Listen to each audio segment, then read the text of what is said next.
The office air felt heavier than usual that morning. I knew something was wrong the moment Richard called me into his glass-walled office where Teresa from HR was already seated, her face carefully blank. "Nathan, after 19 years, we're eliminating your position," Richard said flatly. "Clean out your desk by end of day." My name is Nathan Reynolds, 56 years old, and until that Monday morning, I was the senior systems architect at Pinnacle Dynamics in Seattle, Washington for almost 2 decades. I had been the backbone of the IT department from the dial-up days to cloud migration. 3 CEOs had come and gone while I stayed, training every new hire, recovering every lost file, working through weekends and holidays without asking for a promotion or praise. So when Richard called me into his office with Teresa already seated, I knew before he opened his mouth. The atmosphere had shifted weeks ago. "I understand completely," I said with a single nod. I walked out without another word. No anger, no pleading, just quiet acceptance. Back at my desk, I noticed younger employees glancing my way, then quickly looking down at their screens. News travels fast. Most of them were programmers I trained myself. Good kids, but they had no idea what was actually built into our systems or how the older architecture worked. None could navigate the custom software I developed or access the admin credentials hidden 3 layers deep in every system. I began packing my personal items methodically: family photo, coffee mug my daughter made in middle school, the small jade plant that somehow survived 19 years under fluorescent lighting. Jennifer from marketing stopped by, her face tight with concern. "Nathan, I just heard. This is ridiculous. You practically built this place." I shrugged. "Companies change direction. But without any warning? After everything you've done?"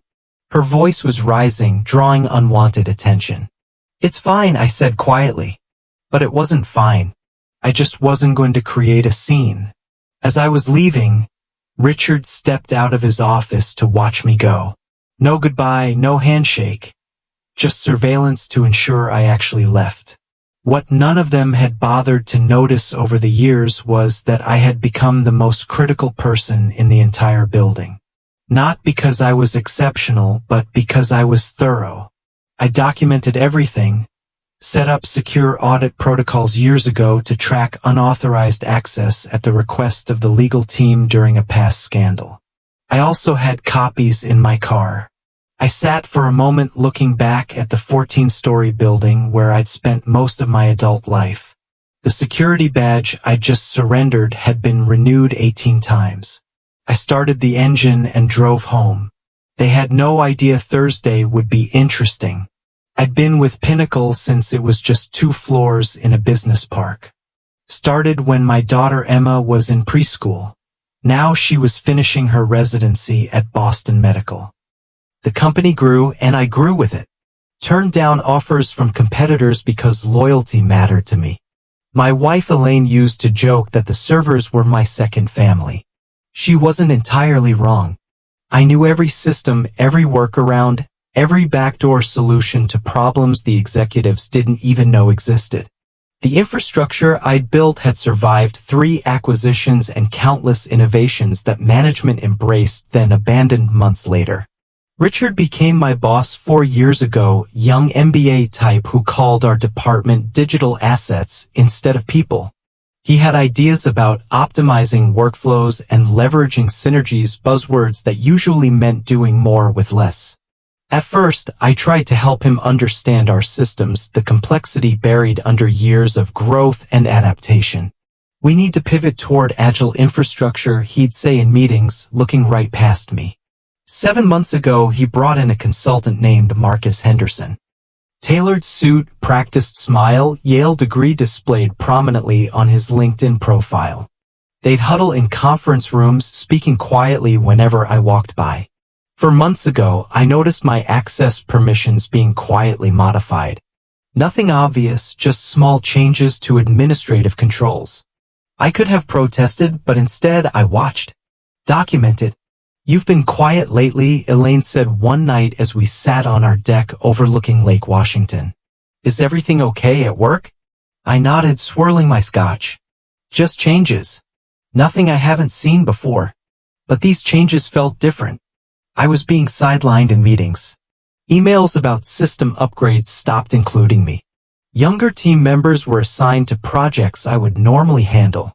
Then I found it, a company-wide memo about strategic realignment initiatives that had never been shared with me.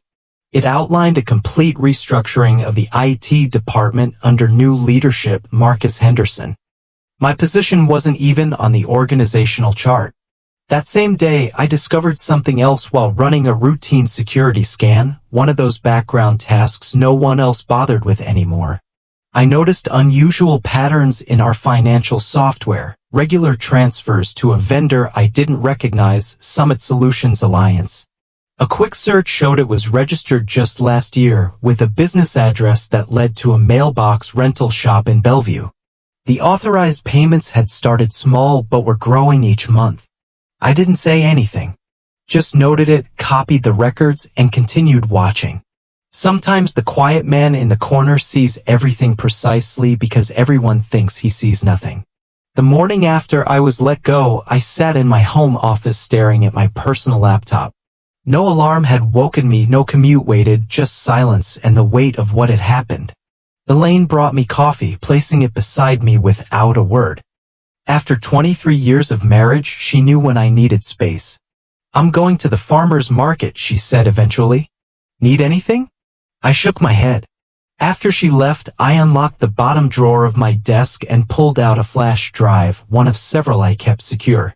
Company policies strictly prohibited removing data, but years ago when the legal team needed an audit system for tracking potential insider threats, I'd been clear about needing off-site backups. They'd signed off on it, then promptly forgotten. I plugged it in and began reviewing the files. Internal emails. Meeting minutes I shouldn't have had access to. Financial records that normal employees would never see. There it was, a full history of payments to Summit Solutions Alliance, nearly $2.4 million over 14 months. The approval chain led directly to our CFO, Lawrence Barrett. I dug deeper, cross-referencing dates and figures until the pattern emerged. The payments aligned perfectly with a series of software license renewals for systems we use company-wide. But the amounts were inflated, sometimes by 18%, sometimes by 23%. Small enough not to raise immediate flags, large enough to add up. I pulled up the business registration for Summit Solutions Alliance. The listed owner was Gregory Barrett. A quick social media search confirmed what I suspected.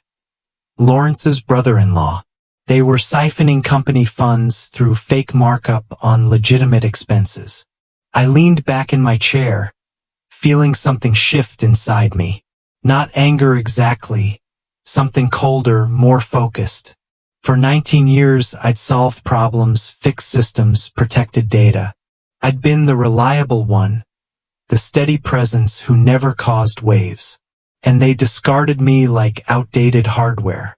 My phone buzzed with a text from Michael, a junior systems engineer I'd mentored over the past 3 years. "Just heard what happened. Complete bullshit. Henderson is already redecorating your office. This place is unrecognizable." I set the phone down without responding. The pieces all fit now. Richard and the CFO needed me gone before anyone could connect the dots on their scheme. They probably thought the evidence would disappear with me, that I was just some aging tech guy who didn't understand modern finance. I opened my email and began drafting a message to the board of directors, then stopped, finger hovering over the send button. Too direct. Too easy to dismiss as the bitter accusations of a fired employee. I needed leverage. Precision. A way to expose the fraud that couldn't be ignored or covered up. I deleted the draft and started making plans. Tomorrow was Thursday. Board meeting day. Quarterly financials would be presented. Executive bonuses would be approved. Perfect timing. I closed the laptop and walked to the picture window overlooking the evergreens that bordered our property. The peaceful neighborhood where we'd raised our daughter and built our life. For the first time since yesterday, I smiled. Thursday morning, I sat in my car across the street from Pinnacle's headquarters. watching employees stream through the revolving doors. In the passenger seat was my laptop, logged into an email account I'd created years ago for security testing. One that appeared to come from an internal company domain but wasn't tracked in the main directory. At exactly 9:30 a.m., I sent my first move, an email to Richard with the subject line, financial discrepancies, urgent review required, and a basic summary of what I'd found regarding the summit payments. I included just enough detail to be credible but kept the brother-in-law connection out of it. If Richard was involved, he'd panic. If he wasn't, he'd investigate. Either way, I'd learn something. By 10:15, my phone rang Richard's number. I let it go to voicemail. His message was terse. "Nathan, we need to discuss your email immediately. Call me back." I didn't. Instead, I drove to a local cafe, set up my laptop, and waited. At 11:05, another email appeared, this one from Teresa in HR. "Mr. Reynolds, we've received concerning communication from you that potentially violates your separation agreement. Please cease all contact with Pinnacle employees and remember your confidentiality obligations. Any further communications may result in legal action." So that's how they were playing it. Threaten. Dismiss. Isolate. I hadn't signed any separation agreement. At 12:30, I drove to my credit union and accessed my safe deposit box. Inside was another backup, older, but with critical information I hadn't included on my regular drives. Among the files were original security protocols I designed, including documentation of who had access to what systems and when changes were made.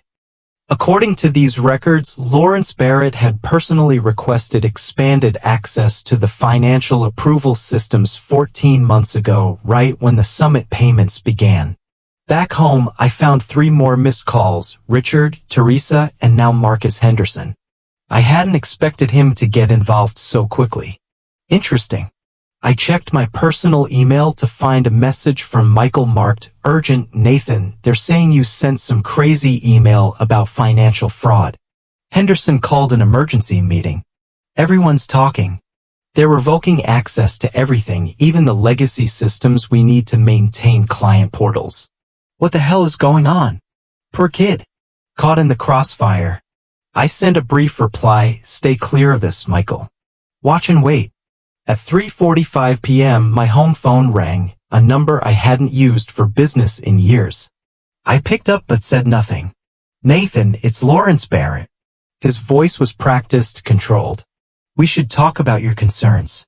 I think there's been a misunderstanding." "Is that what you call it?" I asked. "Look, transitions are always challenging. If you have questions about company finances, there are appropriate channels. Like the board." I interrupted. Silence. Then, "The board doesn't need to be bothered with day-to-day operational details. Why don't we meet tomorrow, just you and me? We can resolve this amicably." "Sorry, I'm otherwise engaged tomorrow," I said. "Besides, I think the board might actually find Summit Solutions Alliance and your brother-in-law quite fascinating." The sharp intake of breath told me everything. "You're making a grave mistake," he said finally. "We can fix this. Enhanced severance. Excellent references. Consulting arrangement. Whatever you need." "Goodbye, Lawrence," I said and hung up. Within 15 minutes, Teresa emailed again. Suddenly my severance package had tripled, with an attached agreement requiring my complete confidentiality regarding all company matters and intellectual property. They were scrambling now, but they still thought they were dealing with a simple extortion attempt. They had no idea what was coming. Friday morning brought clarity and confirmation. I'd spent the night combing through years of data, connecting dots I'd previously overlooked. The Summit scheme wasn't Lawrence's first creative accounting project. 2 years ago, shortly after he became CFO, another pattern emerged. Consulting fees to a firm called Cascade Business Advisors. Different name, same game, inflated invoices for services partially or never rendered. I traced the registration for Cascade. This one led to Margaret Barrett, Lawrence's wife. She was apparently CEO of a company that had no website, no employees, and a virtual office address. But the bigger revelation came when I dug into email archives. Richard hadn't just been aware of these arrangements, he'd helped facilitate them. In exchange, his department received budget increases while others faced cuts. He'd been brought in specifically because the previous director had started asking questions about IT expenditures. Even Marcus Henderson was connected. His consulting firm had been hired through an unusual process that bypassed normal procurement channels. His real role wasn't modernizing IT, it was eliminating the one person who might notice the financial patterns. Me. The scheme was elegant in its simplicity: create legitimate-seeming vendors, approve inflated payments, and split the difference.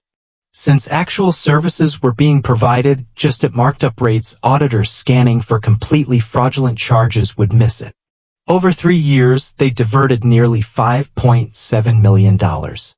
I gathered everything into a comprehensive report. Spreadsheets showing the pattern of increases, business registrations linking the companies to Lawrence's family, email exchanges showing Richard's knowledge and participation.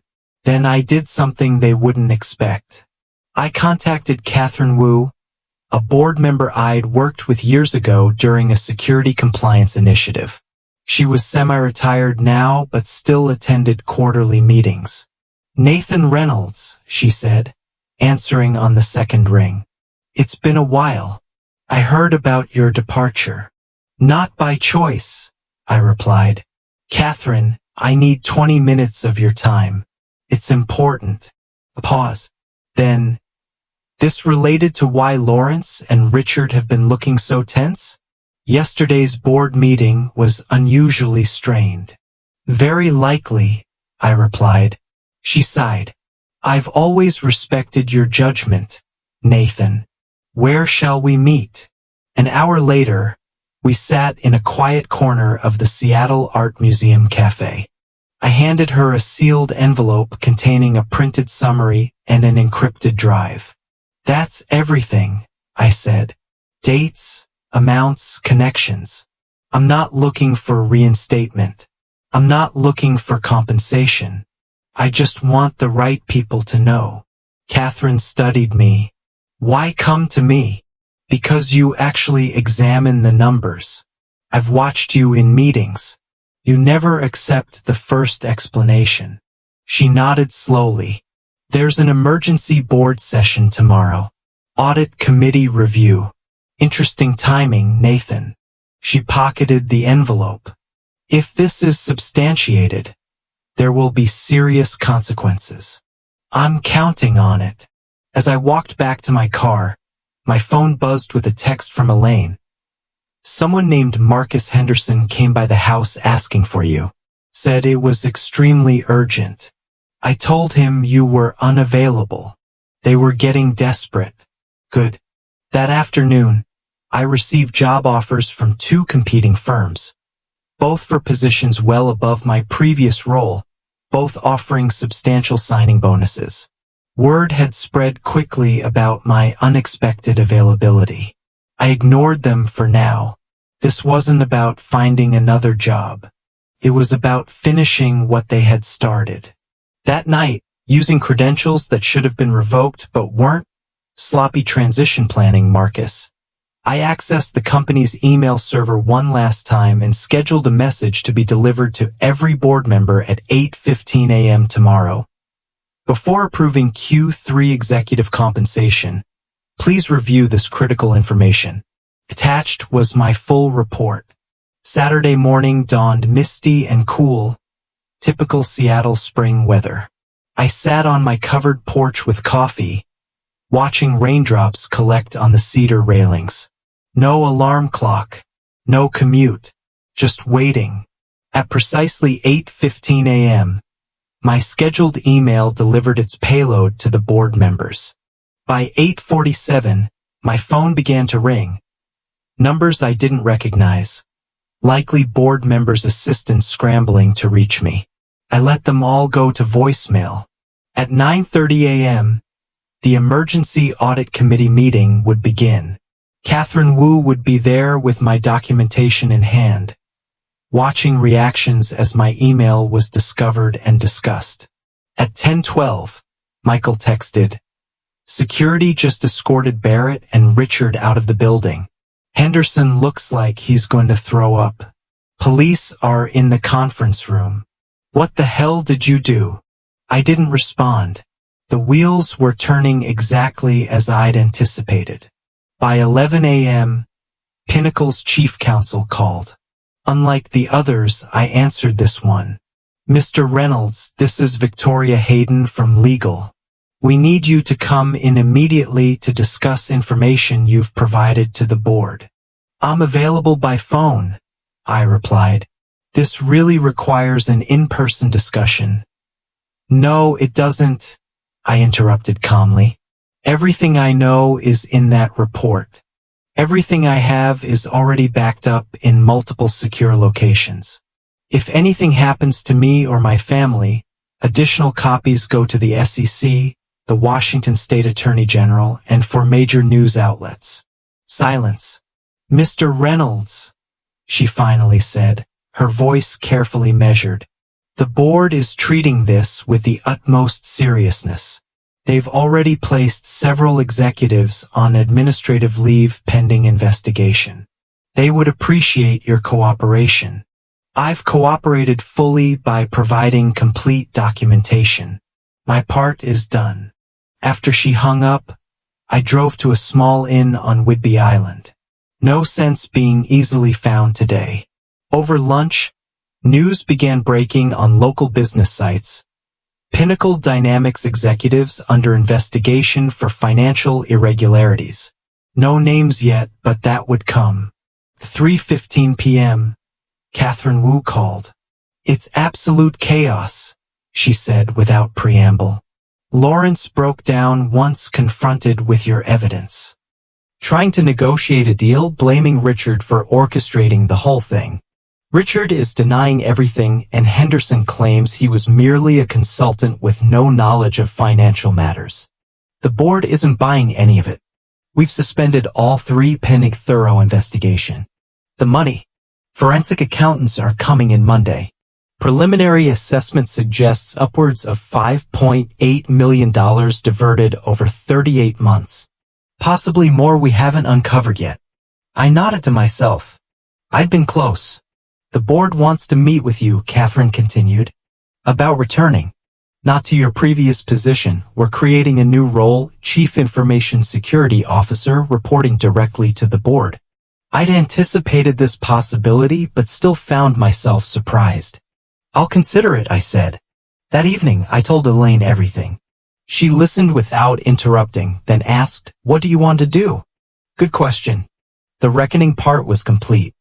The people who'd pushed me out were themselves being pushed out, likely facing criminal charges. Justice had been served cold and precise. But returning to Pinnacle meant walking back into the place that had discarded me after 19 years of service. Could I do that? Did I want to? "I need time to think," I said finally. Later that night, I opened my laptop one last time and posted a single message to my otherwise dormant LinkedIn profile: "Never destroy bridges. Simply allow them to collapse under the weight of their own corruption." Within minutes, former colleagues began reaching out. Word was spreading. The quiet systems architect had brought down 3 executives without raising his voice. By Monday, everyone would know exactly who they'd underestimated. Monday morning, I walked into Pinnacle's headquarters wearing a charcoal suit I hadn't needed in years. The security officer did a double take, then quickly printed me a visitor badge. "Good to see you again, Mr. Reynolds," he said with newfound respect. The elevator ride to the executive floor was quiet. I'd never had reason to visit this level before. Now I was expected in the boardroom. 12 board members sat around a walnut table. Catherine Wu nodded slightly as I entered. The interim CEO, previously the chief strategy officer, looked uncomfortable. Mr. Reynolds, she began, thank you for joining us. The situation you've brought to light is unprecedented. I remained silent. The full extent of the financial improprieties appears worse than initially reported, she continued. The forensic team has identified nearly $6.1 million in diverted funds. Criminal charges are being prepared. Still, I waited. Catherine cleared her throat. Nathan, the board has unanimously voted to create a new executive position, Chief Information Security Officer. Complete executive authority, reporting directly to the board. We'd like to offer you the role. I set my leather portfolio on the table. Inside, you'll find my requirements. Non-negotiable. The CEO opened it, scanning quickly. Her eyebrows rose. Complete audit authority across all departments. Independent budget. Final approval on financial technology decisions. I nodded once. These are unusual demands, she said. So was embezzling $6.1 million, I replied. That happened because no one was looking. Now someone will be. The room fell silent. You have until 2 o'clock, I said, standing. I have other options to consider. The view overlooked Elliott Bay, a daily reminder of how much had changed. Lawrence Barrett had pled guilty to multiple fraud charges in exchange for cooperation. He'd receive a reduced sentence, still substantial. Richard was fighting the charges, insisting he was merely following established procedures despite the evidence. Marcus Henderson had fled to Portugal but was facing extradition. The money had been recovered, most of it. Enough that the company avoided serious financial damage. My former team now reported to me, though I'd promoted Michael to run day-to-day operations. The young man had potential, just needed someone to recognize it. A knock at my door drew my attention. Elaine stood there, smiling. Ready for lunch? She asked. I nodded, grabbing my jacket. As we walked through the IT department, conversations quieted briefly. Not from fear but respect. These people knew what had happened, knew I could have destroyed the company instead of saving it. In the elevator, Elaine squeezed my hand. Content. I considered the question. The cold determination that had driven me those first few days after being fired had faded. What remained wasn't exactly happiness. More like satisfaction.